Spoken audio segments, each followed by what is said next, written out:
একটা সেকেন্ড ভাবেন, এই দেখতে দেখতে আমি যেদিন মরে যাব সেদিনও পৃথিবীতে সূর্য উঠবে, চাঁদ উঠবে, সূর্য ডুববে, চাঁদ ডুববে, পৃথিবীর দোকানপাটগুলো খুলবে, মানুষের ব্যস্ততম জিন্দেগি সবই হবে, শুধু আনিসুর রহমান স্তব্ধ পড়ে থাকবে।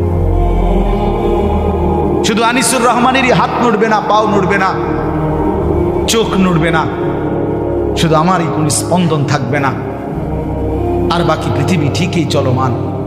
স্বার্থপর এই দুনিয়া আমার জন্য 1 ঘন্টাও থামবে না। পাষাণ এই দুনিয়া বন্ধু আমার 1 সেকেন্ডও থামবে না। সামনের সিএনজি অ্যাক্সিডেন্ট করে 3টা যাত্রী হয়তো মরে গেছে, লাশ রাস্তায় পড়ে আছে, রাস্তায় জ্যাম বাইজা গেছে, পিছনের একটা গাড়িও থামতে রাজি না, সাইড করে দাও, চলে যাই, আমাদের হাতে সময়।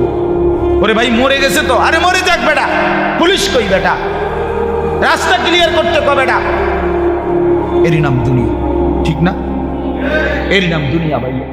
স্বার্থপর, স্বার্থপর, স্বার্থপর, স্বার্থপর।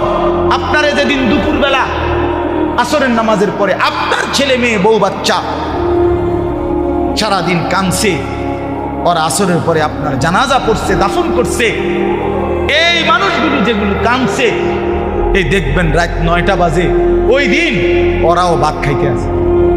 কি পাশের ঘর থেকে ভাত আইনা দিছে, ফার্মের মুরগা, তেলাপিয়া মাছ, মসুরির ডাল, সাদা ভাত, সবাই বসাইয়া খাওয়াইতেছে। সবাই আরো যাইতে কইতেছে, আর 2 গা ভাত লও, আর 2 টুকরা গোস্ত লও, যেই কান্দাটা কানছো তুমি, এত কান্দে তো শরীর দুর্বল হয়ে যাব, এবারটা মরছে, মরিয়া গেছে। এরই নাম দুনিয়া।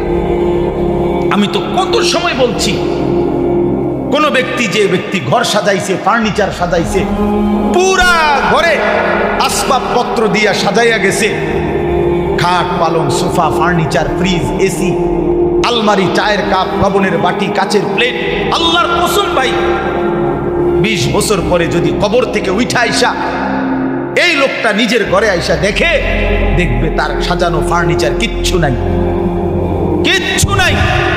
যদি জিজ্ঞাসা করে ছেলে নাতিকে, এই বাপ আমার বানানো সেই মালগুলো, সামানাগুলো, ফার্নিচারগুলো কই, ছেলে বা নাতি বলবে দাদা অথবা বাবা এগুলো পুরান হয়ে গেছে, এই মডেল আর এখন চলে না, এই জন্য এগুলো ফেলে দিছি 5-7 বছর আগে, আপনি আইবেন জানলে তো রাইখে দিলাম।